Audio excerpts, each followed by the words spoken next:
Did the early church muzzle the canon? The question, I think, is did the early church suppress certain books from being in the canon? And of course, that's kind of in the popular media. That's what people think happened.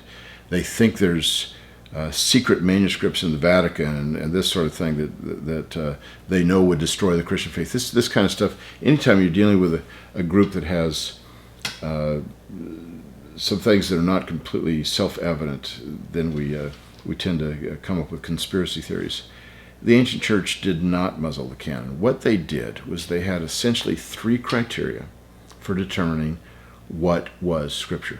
The first is, and the most important, is apostolicity. Was it written by an apostle or an associate of an apostle? Now, when you take that criterion by itself, you exclude all 2nd century and later documents.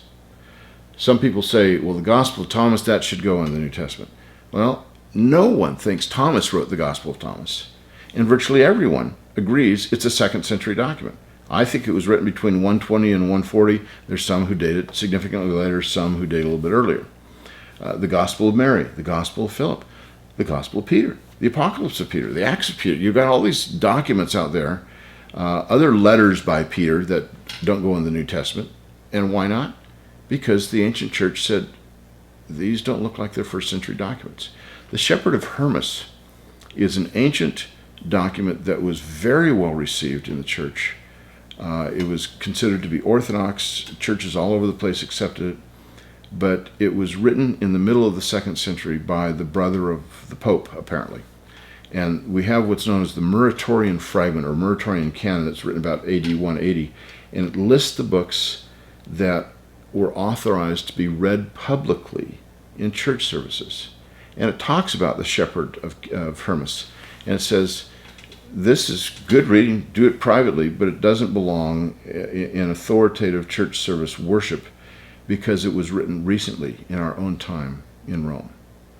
Well, those kinds of things are very significant. So it's not just heretical books, but even orthodox books that didn't make it into the canon because they didn't pass the test of apostolicity. So the first question I ask is, when was this thing written? When the Gospel of Judas came out. Nobody thought Judas wrote that. In fact, you'd probably be fairly insane if you did. Nobody thought it went back to the 1st century. Everybody knows it's a Gnostic document.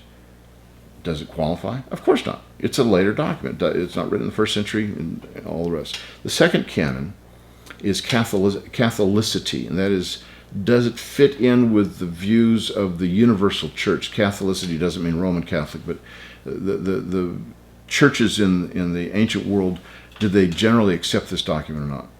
There were some that were slow to get accepted. 2 Peter was especially slow in getting accepted. They weren't sure if that was written by Peter. And part of the reason for this is that there's so many documents that we have in the ancient world that were allegedly by Peter. The church got a little bit skeptical. And it took them some time to accept 2 Peter. It didn't take them time to accept 1 Peter, but 2 Peter took a lot longer.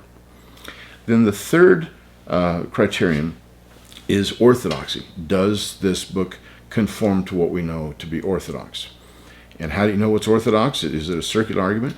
Well, no, we have the words of Jesus, so that even the words of Jesus probably were accepted as authoritative, even though the Gospels they were written in, it took some time before the church accepted those as authoritative and canonical. They just accepted the words of Jesus originally.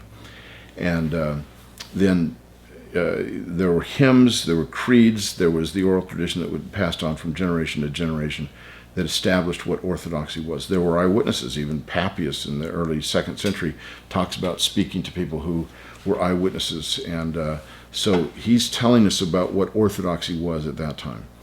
So apostolicity, Catholicity, orthodoxy were the three criteria the ancient church used. Those are the three criteria I think we should use today.